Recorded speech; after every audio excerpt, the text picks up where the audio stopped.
Hey Bob, it's Jesse and Jean, and we've got some news that we wanted to share with you. We're getting married, and we're getting married this year in Milwaukee, Wisconsin at the North Point Lighthouse. Pretty cool. And it's on August 18th. So we know Wisconsin's a bit of a trek, though it shouldn't be cold at that time of year. But just in case, we wanted to make this video to talk about you, why we appreciate you, and why we want you specifically to be there at our wedding. He could bring his wife. That'd be Yeah, okay. you can bring your wife. Yeah, and we need more women. Realistically, I mean, Arizona to Milwaukee, August, he's going to want to get out. That would be really hot down there. Yeah, you're going to want the nice, balmy, 85 degrees sort of thing. I mean, he normally tries to go to some place like Boca or something like that. Why do you want to go to Boca when you could go to Wisconsin? He's got an amazing tan. So maybe that's it. He's got to keep his tan going on. I don't necessarily know.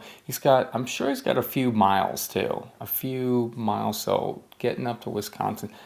Is there a direct flight, you think, from Tucson to Milwaukee? I'm sure. Yeah, Milwaukee's much more popular than people realize. Yeah, that's a really good point. So in terms of excuses, there's not very many of them. There's not very many. Did we mention that there was an open bar? And there's an open bar. Yeah.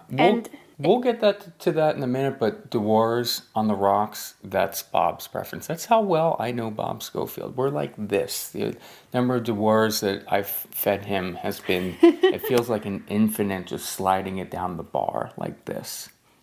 Well, he wants to do that again. He wants to slide you a drink down the bar. Yeah, absolutely. Yeah. But this isn't about how many drinks I'm going to slide. This is actually going back in time and talking about how much I appreciate the Bob Scofield. Well, you are a legend, not only in your own mind, but in my mind as well, Bob. And I've just appreciated getting to know you better on and off the court, and having the time that when you come to Portland, being able to see you has been really, really special and really meaningful to me.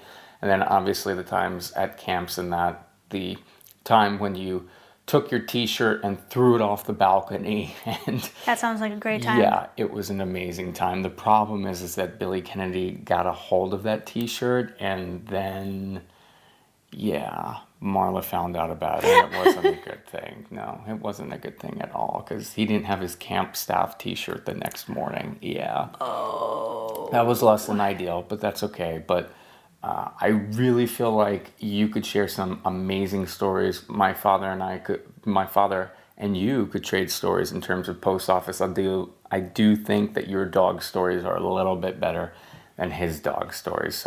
But I do think that would be amazing. And little do you know, you had a really, really monumental point in my officiating career. I don't want to say it was like a dark time per se, but I was really kind of questioning where I was going, what I was doing, and we had a talk about women's versus men's side. It really helped set me straight, and I feel like I've just progressed infinitely from there, and it not only helped me with my officiating, but just my overall confidence and self-esteem in life. And so I really want to say thank you for that moment and for all the moments that we've had in the past and hopefully in the future together. So thank you, Bob. You're very appreciated. So about that open bar, if you want there to be enough alcohol for you, there's this form down here called an RSVP form, and you have to fill it out, talk about whether you're coming, if you're not, and what kind of drinks. I mean, maybe his drink preference has changed. I don't think it's changed. That's doubtful. I mean, unless he's gotten into something else on the road. I don't know, maybe Fireball. Was it called a slippery nipple? Is that what it is? There is a drink called a slippery nipple. I don't know what's in it. Maybe he'll be drinking pink pussies. He could be drinking that. Is that a thing? Yeah, that's a drink. I knew a screaming orgasm was a drink, but... Wow, okay. This is coming from the guy that doesn't drink. Oh. Yeah.